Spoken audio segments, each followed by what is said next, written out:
akuzat përfshin mashtrime në dhënien e tendereve publik, korrupsion, konflikt interesi.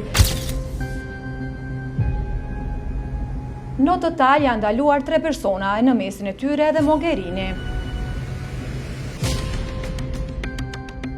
Federica Mogherini, rektore e Kolegjit të Evropës në Brugge dhe ish përfaqësuese lartë e Bashkimit Evropian për politikën e jashtme, është ndaluar në Bruksel në kuadër të një hetimi për mashtrim që përfshin Kolegjin e Evropës dhe shërbimin e veprimit të jashtëm të Bashkimit Evropian.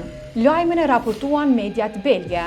Sipas l'ASOER, gjatë ditës së sotme janë kryer kontrolle në disa ndërtesa të Kolegjit të Evropës në Brugge dhe në shërbimin diplomatik të Bashkimit Evropian në Bruksel. Në total janë ndaluar 3 persona, në mesin e tyre edhe Mogherini.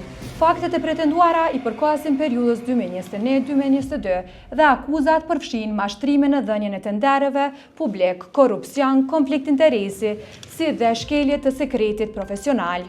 Hetimi lidhet me dyshime për favoritizim dhe mundësi të konkurrencës së pandershme në dhënien nga SEAE të një programi 9 mujor të trajnimit për diplomatët e rinj Evropian, Akademia Diplomatike Bashkimit Evropian. Hetuesit po përpiqen të përcaktojnë nëse Kolegji Evropian ose përfaqësuesit e tij janë të informuar paraprakisht për kriteret e përzgjedhjes gjatë procedurës së tenderimit. Theksojmë se për vite me radhë Federica Mogherini ka pasur një rol të rëndësishëm edhe për politikën kosovare. Other family. Kosovo family, EU. No. Let me squat the Kosovo flag.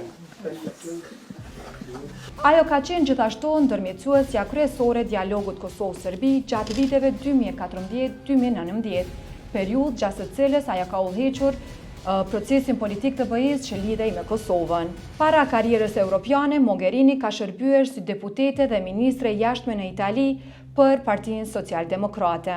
Ajo emërua rektore Kolegjit të Evropës në vitin 2020. Gjithsesi, lidhur me hetimet mbi të, do të shihet në ditëve në vazhdim se cili do të jetë epilogu këtij rasti.